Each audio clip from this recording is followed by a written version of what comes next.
You don't have to cut those. And there it is, all sewn up. It's starting to look like a book. Now Charleston, on the other hand, has a different way of doing it. My Charleston goodness, look at that. has a Smythe sewing machine, another monstrosity. When was that invented? Oh, in the 1850s, I believe, given it a little kickstart. This one happens to be electric, although the older ones were steam powered. Oh, he probably would have used steam. He probably would have used steam, but now he's using electric. He places the signature of the book on a platen, hits a treadle with his foot, and the book is sewn, left in place, sewn in gigantic blocks of more than one book, which will then be cut apart later. Right. He's finding the middle of the signature, putting it on the platen. It's pierced and sewn at the same time. This looks like hard work, though. Very hard work. Cost-cutting work. Cost-cutting work, incredibly fast compared to hand sewing. Right. That's a good, nice picture of your old you can see the great uncle cams. There is a similarity, isn't there? Cutting off the threads, removing. You wouldn't just sew one book at a time. You can sew up to 30 or 40 books at a time, depending on how many signatures. And there's no cords here. No cords, no tapes, no anything. Now, trimming. Now, we're looking in the 1780s at trimming. It's been unchanged for many centuries. What's this piece of equipment This is called a laying press. It sits in a tub. Yeah. You screw the book in. This is the foredge we're going to trim first. And it has a little piece of binder's board at the back of it to protect it. And what we're going to do is we're going to actually take this thing called a plough, which is sitting on the desk, which is essentially a sharpened blade, which is held together between these two pieces of wood with a screw. Yeah. And we're going to run it up and down It's in like this gutter. It's like another press. It's another kind of press, yeah. And as you'll see, it shaves that little bit of the page off. And you don't just cut the whole book block at once. Oh no! Every time you do it, you turn in with the screw a little bit, and it moves the blade in. So you're turning. You can see that you're turning the blade a little bit there. Yeah. In and in and in, and then it's nicely trimmed. Then you go all the way around the book. It's very fast. Would you do one or two books at a time? Sometimes you could put 3 in, depending on the thickness. Yeah. So the plough fits on a track on the laying press. Yeah, absolutely. Then you have to do the other two sides. You take it out and you turn it around. But that's essentially all there is to it. And it makes a beautiful cut. Oh, very smooth. Very smooth. Yeah.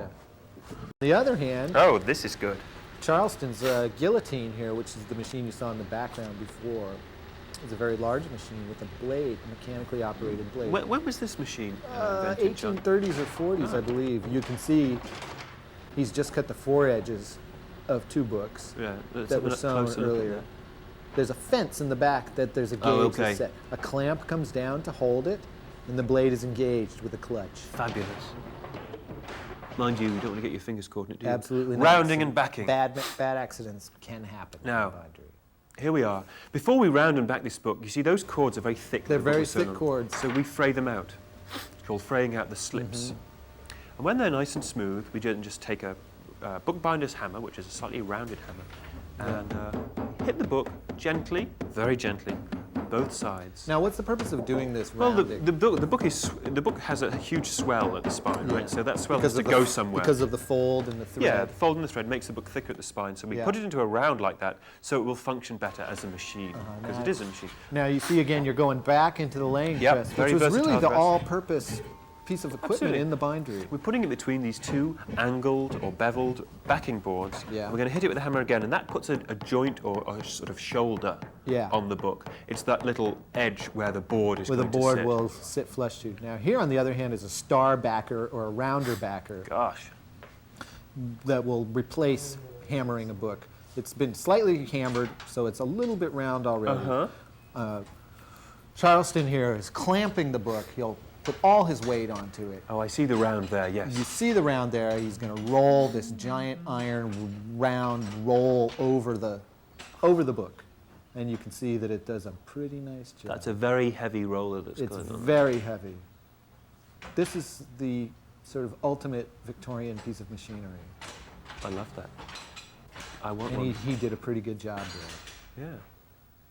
He's a hard worker. He works very hard. Now, lacing on, of course, this is the board that's going to make the cover of the book, and we're punching holes in it, which you'll see why we're going to do that in a minute. We punch 2 sets of holes, and then we cut a small channel, which is also called a slip. You're sort of excavating the board. Excavating a little bit, and that's where the cord is going to sit. Yes. So it makes it nice and flat. And into those holes, we're going to actually rub some glue, or paste in this case, onto the slips, those pieces of cord that the book was sewn on. And they will then be laced into the board. And you'll see how this works. You see, they line up nicely. We get the paste. So the board's attached to the book before... It's attached at this stage. Before covering. Which is very different to your book, right, Yes. that you showed us earlier. So we've rubbed some glue into there. And now we take those slips. Yeah. Does your head get hot during this? Because of the little cap I'm wearing? Yeah. Sometimes, yeah. We pull the little cords through.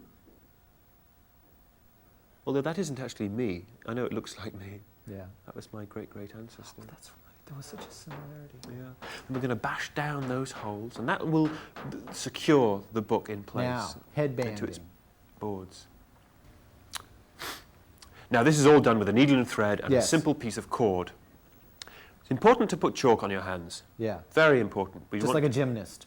Yes, or a snooker player, or a French chef. And then we're going to sew around the headband, 2 colours, red and white. Generally, they would use 2 colours. So you're actually, this is being mechanically attached to the book. Oh yes, sewing. you actually There's no glue involved. Look, you're going down there. Look. Yeah. You're going right the way through, below the kettle stitch. Right.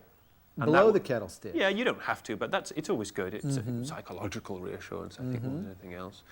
And then using 2 colored threads. 2 colored threads. It's a round headband, and then when it's finished, you just tie off at the end. Bit of glue, but this is hot glue made from leftover bits of animals that our carnivorous friends don't eat, and then just glue it down, and then with the knife, the all-purpose paring knife, cut the... Remove the ends. Yeah, in the olden days, they used to be laced into the boards. It to the boards. This is more decorative than structural, and you cut it off. And there it is, a beautiful, decorative, stripy headband. Right. And we'll see in the 19th century a new kind of headband, because we were really moving into multiples. They did away with the sewing. They did away with the sewing because it was extremely time-consuming. But you still have a striped piece of material there. So here we see another cost-cutting mechanical device. Now, this striped material came from the binder's Oxford shirt. Get out of here. It's true. Oh. Which the binder probably paid for themselves. What, in terms of... yeah. You mean they paid for with the accidents they had, and they paid for with their lives? The bindery wasn't... Oh, they actually bought them, right. I see. Now, you can see I just wrapped a stiffened cord. Oh, and there you see, he's made several headbands out of his shirt. Yeah. Those were for different books. Right. Yeah, old Charleston had a lot of shirts. Now, lining the spine. Oh, okay. After we've attached the headband to the book, we take a piece of creche, mull. It's very much like a piece of cheesecloth. Notice that Archibald didn't line his spine, by the way. No, Archibald did not. Because he didn't need to, because it was already strong. It's already strong. You put this on. What Charleston is doing here is, since there is no attachment of boards, he is lining the spine of the book because it needs to have some strength, some compactness to make the book block, the text block, a single unit. Plus, he's creating, by putting this creche on here, he's creating a strong attachment for the cover when the cover is actually attached. In England, we used to call block. that. We used to call that mull. Yeah, they call it mull. It depends what coast you're from. Right. It's also called super. Oh. I think if you call it super if you're from Chicago. Okay. Now he's glued it again. He's glued it again, and he's going to attach a piece of craft paper just to add some stiffness, and just so that the spine retains its shape as it That's opens pink craft paper. Pink craft paper. Not very, very 19th century. Presumably not made to match the headband, which is also pink. That's just an accident, isn't it? Yeah. Because we're not going to see that. Now, covering actually for old Archibald back in the 1780s was a lengthy process. Covered in hide, leather. Yeah. This is actually a kip side, which is an adolescent calf skin. Yeah. We make a template. What are you doing there? Making a template? I'm marking it with a nice piece of chalk all the way around. Oh, he looks tired, doesn't he? Remembering those long days when he was languishing in jail, I think. All my family have been great revolutionaries. I have a great radical tradition that I come from. He's cutting it out with this big knife. His paring knife. My mother actually organised a revolution within the Women's Institute a few years ago. Now he's going to pare the edge here with his paring English paring knife, I have to say. Yeah. Oh, that looks very hard. Well, it's hard. It's tricky too. You can lose a finger. Now what's he doing? Well, he's dyeing this now, and it's a vegetable dye, brown number 2. There were only 4 colours of dye in those days. And you just brush it on with a piece of cloth? Huh? Yeah, it's a rag, really. Yeah.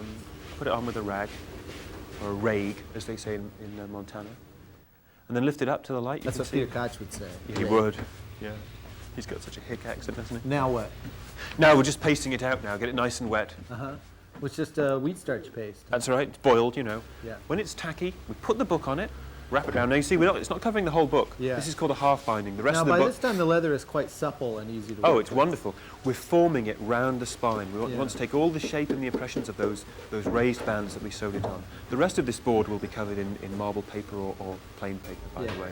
Now you're turning it in down the spine, and when it's closed, we wrap it up. with cords. And this cord that goes round pinches each one of those bands on the back and emphasizes them. Didn't his sleeves get in the way when he was working? Oh, sometimes. Charleston, on the other hand, is making what's called a cloth case. He's setting his board cutter up to cut boards, which have not been attached to the book block yet. So now is the time that he would do that. Oh, okay. Yeah.